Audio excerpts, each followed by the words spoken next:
Ok, bien amigos de Tuvox, Radio y Televisión por Internet, estamos aquí con Beatriz Rivas, dentro de la FIL 2014, Dios se fue de viaje.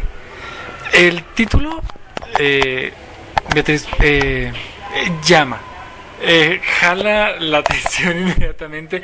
Empezamos por esto, fue parte de tu idea este título, la editorial como parte de un marketing, porque llama la atención, poderosamente la atención. En cuanto me hicieron por ahí la lista de autores que traían a la FIL, dije, este me interesa, sin ver sinopsis ni mucho menos.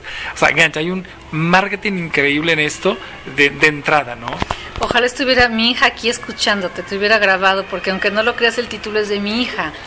Mi hija... Pero ella lo puede escuchar, te vamos a pasar el link para que escuche la entrevista. Me parece muy bien, porque mi hija Isabela, a los 6 años, me oyó conversando con su papá, o sea, con mi marido, que también es escritor. Okay. Estaba yo contando de la nueva novela que estaba haciendo, que resultó no ser esta, bueno, okay. Y bueno, iba a ser de otro tema, pero entonces de repente me dice, a ver mamá, pero ya sabes cómo lo vas a poner. Yo, no, Isabela, todavía no tengo el título, no sé cómo ponerle. Me dice, a ver, dime de qué se trata. Entonces dije, yo quiero hacer una novela, era mi idea, sobre por qué hay gente que necesita creer en Dios o en un ser supremo y gente que no lo necesita. Claro. Y me dice, ay mamá, pues muy fácil, ponle Dios se fue de viaje. Y en ese momento además a mí me pareció genial el título. Le dije, o sea, yo ya lo anoté, y me hizo la portada, me hizo un dibujo, pues imagínate, sus 6 años, claro, de una como figura humana, una sombra con una maleta. Me encantó.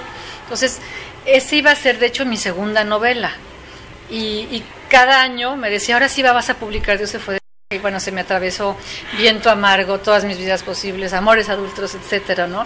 Hasta que ahora, cuando empecé a escribir esta novela, que se trata sobre la historia de dos mujeres extraordinarias, Madame du Châtelet y Gerda Taro, de las que ahorita pues hablaremos, de pronto dije, ¿por qué no el título, ese título que guardé desde hace, ahorita Isabela tiene 13 años, dije, ¿por qué no ponérselo a este libro? Porque finalmente tiene mucho que ver con las historias de estas dos mujeres.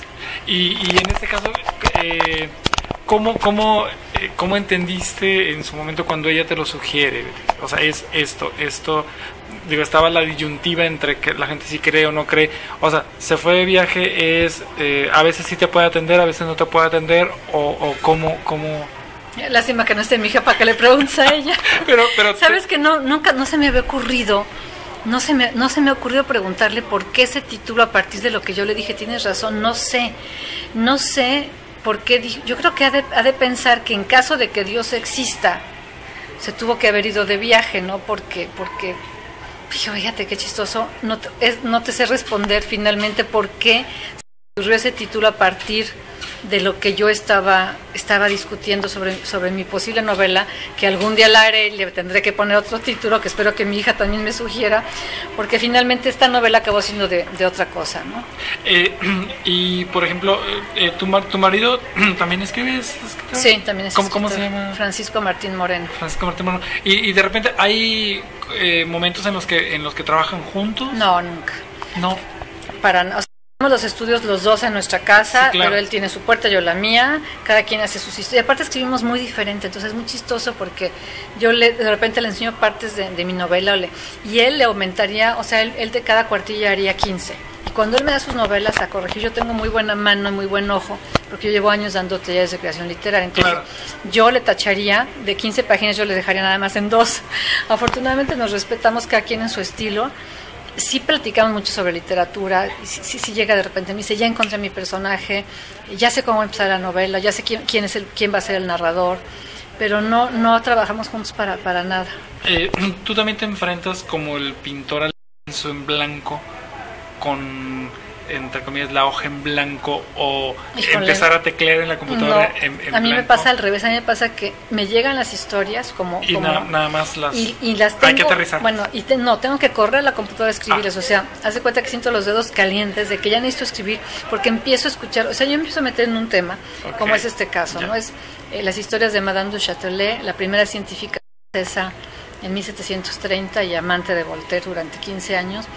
Y 200 años después, Gerda Taro, una judía nacida en Alemania que tiene que salir huyendo del nazismo, conoce a un tal André Friedman en París, que era un húngaro también judío que sale huyendo, y se enamoran, y André Friedman acaba convirtiéndose en Robert Capa, ¿no? Inventan, de hecho es idea de ella, inventa este nombre para Robert Capa, este gran fotógrafo, que es el fotógrafo de guerra más conocido en el mundo, ¿no? El que hizo las fotografías más conocidas de la Guerra Civil Española y del desembarco de Normandía. Entonces, me encuentro estas dos mujeres y decido unir las historias, decido contar sus historias, y ya se me olvidó cuál era tu pregunta. No, que sí, no, ya me acordé. Entonces, cuando me encuentro estas dos mujeres, ambas con 6 años de diferencia en lugares distintos, diferentes, pero decido unir las historias, me pongo a investigar, te metes a leer a Voltaire, a leer sobre la época, al castillo donde ellos vivieron. Gracias a internet pude verlo, ver fotos del castillo, ya después lo fui a conocer en vivo, y me meto a la Guerra Civil Española a ver fotos de Cap, y cuando empiezo a leer sobre ellos, me empiezan a llegar voces, o sea, haz de cuenta que me dictaran, estoy hablando metafóricamente, sí, pero entonces nunca hasta ahorita, afortunadamente, tienes que correr inmediatamente a escribir. No me he encontrado con esta página en blanco. Al revés, a mí lo que me hace falta es tiempo libre para escribir, ¿no? O sea, me lleno todo el tiempo de historias, de imágenes, de escenas. Ahorita, de hecho, estoy escribiendo 2 novelas al mismo tiempo.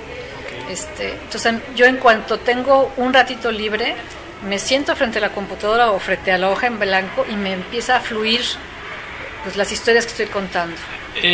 En la información que manejan aquí en la editorial, hay algo que me llama la atención particularmente, que 6 de tus libros de cuento lo hiciste en coautoría. Ah, sí.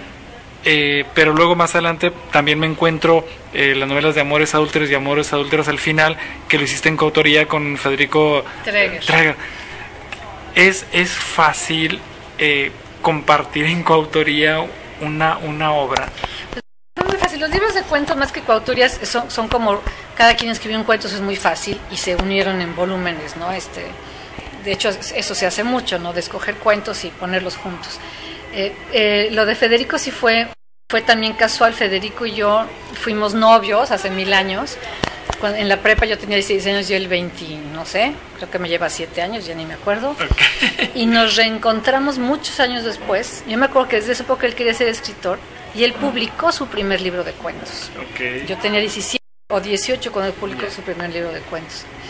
Y entonces nos dejamos de ver, él se casó, pues yo también me casé, o sea, cada quien hizo su vida, y nos reencontramos por Facebook.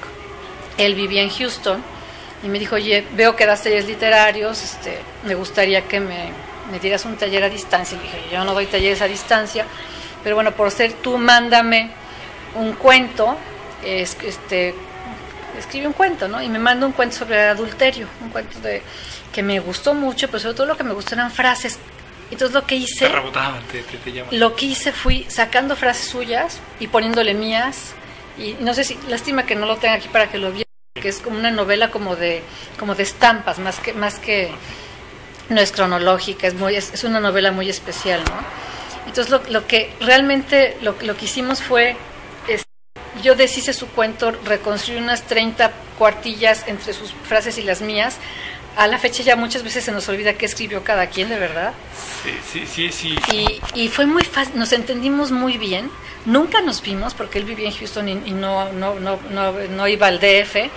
Solo nos vimos ya antes de entregarlo a la editorial, un día en casa de su mamá, para reacomodar como todos los capítulos. Entonces, digamos, cuando yo tenía como 50 páginas de este juego, se lo enseñé, le encantó.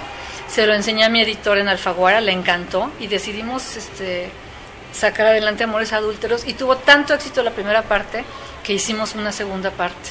Sí, porque fíjate que no es fácil, o sea, lograr esta simbiosis,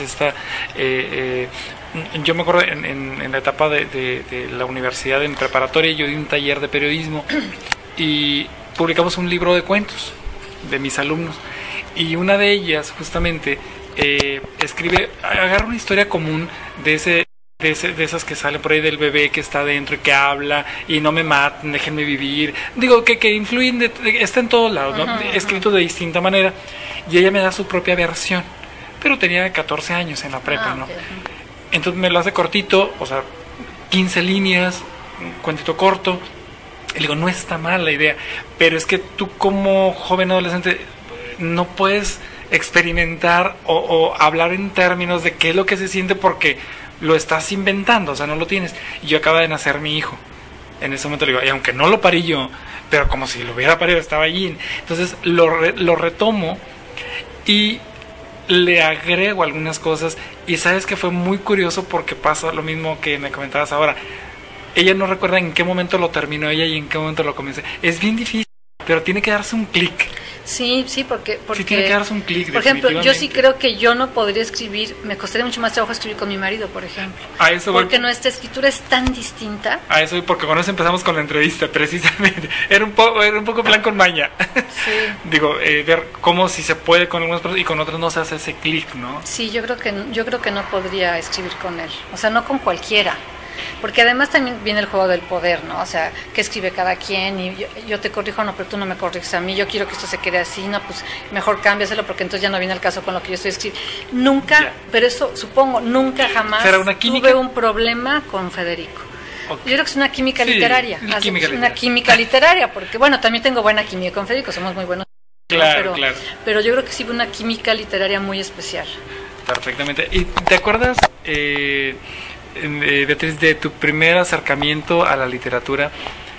¿Qué es lo que llega o que tú seleccionas de manera voluntaria y por tu propia iniciativa y no a manera de influencia? Porque digo, igual en la primera etapa te quieren meter a chaleco autores y textos. No, el primer acercamiento que tú tienes de manera consciente, que dices, yo retomé esto para mí, o más o menos. Yo creo que así, pero hace muchos años en la primaria, me acuerdo que mis papás son muy buenos lectores y la casa estaba llena de libros. Okay. Me llamó mucho la atención el de Corazón Diario de un Niño de Edmundo D'Amicis y lo leí y lo releí 100 veces. Yeah. Y ya más tarde, la literatura latinoamericana, yo me acuerdo que me acerqué ya por propio gusto, pues, a Cortázar, a García Márquez, a Vargas Llosa, a Carlos Fuentes, a José Agustín, como que toda esa literatura de los, pues que será 50, sí, 60, 70, sobre todo Latinoamérica, es lo que más sentía cerca. Y ya después empecé a leer literatura francesa, etcétera, ¿no? Pero lo primero fue acercarme, pues, a la muerte de Artemio Cruz, por ejemplo, ¿no? Yo creo. ¿Y hay algún autor particular de esos que mencionas, u otro quizás, o una obra, un texto que te haya marcado de alguna manera? Rayuela, definitivamente. ¿Sí? Rayuela me la regaló un profesor. Acabando la prepa, acabé los 16, cumplí 17 y me fui a vivir a París un año. Y ahí conocí a un profesor de la Sorbona, de literatura latinoamericana, era un chavo uruguayo, y él me regaló Rayuela. Entonces me acuerdo que me llamó mucho la atención porque todo lo que había leído antes era pues literatura tradicional, digamos, sí, ¿no? Con personajes y cronológica. Y de pronto me encuentro un libro que te dice, pero lo puedes leer así como está, pero yo te recomiendo que leas primero el 6, después el 24. Yo dije, ¿qué es esto? O lo puedes leer de atrás para adelante. O sea, me llamó mucho la atención encontrarme una novela que rompe con las formas, que plantea formas distintas de escribir. Y además me marcó mucho. De hecho, yo creo que gracias a Rayuela decidí ser escritora, aunque ya traía el gusanito, porque además la leí en París, que es donde la escribió Cortázar, y además está ubicada en París la novela, las cosas pasan en París. Entonces me acuerdo que leía yo de repente capítulos, hay uno que es sobre el Pont Neuf, y yo me iba al Pont Neuf a tratar de imaginarme cómo había sucedido la escena, pero sobre el lugar, estando en el lugar de la escena. Entonces me acuerdo que eso me gustó mucho. Otra que te con mucho es La muerte de Artemio Cruz. También a nivel forma, o sea, ese yo, tú y él, pero que finalmente es el mismo narrador, que es Artemio Cruz, y uno narra en presente, otro en pasado, otro en futuro, se me hace un portento, ¿no? Esto tampoco se usaba. Y hay autores que de repente intercalan las historias y los personajes los llevan de manera aislada y los van entretejiendo. Exacto. Y luego tienes que regresar al capítulo 1. Toda esta parte de la forma me interesa mucho en la literatura, no solo la historia, qué historia cuentan. Para mí la diferencia es precisamente cómo se cuenta. O sea, historias los tenemos todos. Sí, claro. De la abuelita, del vecino. Sí. Sí. O sea, si yo ahorita digo, a ver, denme historias para escribir mi siguiente novela, Facebook, seguro me van a llegar 50 que me quieren contar su historia para que yo la cuente. El problema no es la historia, el problema es cómo la cuentas. Y para mí la literatura se da justamente en la forma en la que escribes una narración, ¿no? Beatriz, pero ¿te has dado cuenta de una cosa? ¿Cómo no se agotan las betas? Porque son las mismas palabras, son los mismos temas, nada más que estas mujeres la forma. Pero pues yo creo que así es la creación, es como si me dijeran que ya se pintó todo lo que se tenía que pintar, ¿no? O sea, yo creo que mientras haya hombres en esta tierra, pues habrá pintura, habrá música, habrá escritura. O sea, cuando dicen que ya se dijo todo, pues no es cierto. Dicen que entre Shakespeare y Cervantes ya dijeron todo. Pues no creo, ¿no? O sea, probablemente los temas sean los mismos y probablemente el amor, la muerte, el deseo, la traición, yo qué sé. Bueno, pero hay tantas maneras. Es más, si yo tengo yo doy muchos talleres literarios. Si yo les pongo ejercicios y les digo, a ver, vamos a escribir todos la misma novela. Casi el mismo, les pongo, a ver, los personajes se van a llevar de tal manera, va a ser de este tema, ese es el hilo conductor, quiero que así empiece y así termine. O sea, así tan restringido, te aseguro que va a haber 10 resultados completamente diferentes. O sea, que las novelas van a ser, a pesar de todo eso, de todas estas reglas tan estrictas, te aseguro que los resultados son muy diferentes porque cada ser humano va a parecer lo que voy a decir va a parecer frase del libro de superación personal, pero cada ser humano es único, es especial. Entonces, no puedes expresarte de la misma manera, por eso, y lo mismo con la pintura, y lo mismo con la escultura. Que cada quien recibe, obviamente. Claro, ¿no? claro. Y en cuanto a los géneros, ¿en cuáles ya has incursionado? Algunos que te gustaría, a lo mejor, que no has experimentado, no has... Pues me gustaría escribir un ensayo, es lo único, o sea, a mí la poesía no me gusta. Okay. Ni leerla, ni escribirla. Me gustaba en mi adolescencia. Pero ya no. Pues no me llama, digo, de repente si encuentro un buen poema me emociona, claro, pero jamás me compro un libro de poesía. Okay. Me encanta la novela. El cuento me gustaba mucho, ya no me gusta tanto. El otro día me compré un libro de Eliseo Alberto. Ajá. Feliz llegué, y de repente cuando vi que era de cuentos, no sé por qué me desencanté. Siento que no sé, como que me traicionan, ¿no? O sea, y antes me encantaba, por eso yo empecé a escribir cuentos. Me gusta como que quedarme más tiempo comprometida con ese libro, y cuando la historia se acaba muy, muy pronto, ay, me quedo con sed, me quedo con ganas de más. Entonces ahorita lo que más me gusta es la novela. Escribí un libro de ensayos. Pero pues todavía no, es que se me atraviesan todo el tiempo las novelas encima, o sea, ahí acabo una novela y estoy con la idea, ahorita estoy escribiendo 2 novelas al mismo tiempo. No sé de qué va a resultar, pero bueno, ahí ando. ¿Es en lo que estás trabajando ahorita? Sí. Prácticamente. Sí. Perfecto, pues ya nada más, finalmente, Beatriz, hay jóvenes a los cuales estamos llegando aquí a través de tu Vox, esta parte medular que escuchan a través de tu Vox. ¿Qué consejo, qué mensaje les darías? A lo mejor se quieren involucrar un poco con las letras, ¿qué podrías darles como recomendación? Yo creo que a los jóvenes que quieran ser escritores les recomiendo sí que sean muy tenaces, que tengan mucha paciencia, que estén preparados para muchas frustraciones, porque no es una... Para muchos no. Sí, para muchos les van a cerrar muchas puertas, pero que si realmente es lo que les llama la atención, no cedan. Búsquense actividades alternas, eso sí, porque la escritura de escritura no se vive. Y les tengo 2 recomendaciones que a mí siempre me gusta dar para los que quieren escribir. Es obviamente que lean, pero no que lean como leen todos. O sea, uno tiene que leer como escritor, como leen los escritores, o cómo leemos, o cómo deberíamos de leer, viendo el tejido de las novelas. O sea, no solo quedándonos en el qué se cuenta, sino cómo se cuenta. Traten de ver, a ver, en qué voz está contada, qué voz narrativa eligió el autor, y traten de pensar por qué, cómo va construyendo sus personajes, cómo los describe, si no los describe, y ahí entre líneas, muchas claro, cosas. Cómo va construyendo las escenas. Siempre les digo, es como si una persona se dedica a hacer telas o a tejer, y de pronto se encuentra una tela, lo primero que hace es verla a contraluz, ¿no? Y ver cómo está tejida. Bueno, es esa manera. Eso se encuentra también en los libros, ¿no? Y cómo brincan del pasado al futuro, cómo se hacen flash forward, analepsis o prolepsis en términos literarios. ¿Por qué la novela no está contada de manera cronológica? O si sí, ¿por qué sí? cómo atrapa al lector, cómo hace que nos enamoremos del personaje o que lo odiemos. O sea, tratar de ver todos los mecanismos de contar cuando lean, además de que obviamente tienen que escoger buena literatura. Y el otro consejo es que vivan como escritores también. O sea, finalmente nosotros, aunque nuestro material, digamos, tangible son las letras y las palabras, el material es todo: olores, sabores, conversaciones, miradas, gestos, tics. O sea, en todo lo que tenemos a nuestro alcance hay posibles escenas, posibles historias, posibles personajes y posibles detalles que van a hacer que nuestra novela cobre vida. Beatriz, pero hay un detalle importante: hay que logran que te compenetres tanto en la trama que te llevan a las propias escenas. O sea, el lector se siente parte. No, a mí no cualquier autor logra eso, conmigo como lector. Bueno, justo si uno puede adivinar o puede tratar de ver qué es lo que hace ese escritor para lograr lo que tú estás diciendo, ya lo hiciste. O sea, si tratas de ver los mecanismos, ver el entramado de una novela, eso hace que un escritor sea mejor escritor, ¿no? O sea, un escritor no puede leer como cualquier otra persona, y un escritor tampoco puede vivir como cualquier otra persona. Perfectamente. Muchísimas gracias por este tiempo. Que sigan los éxitos.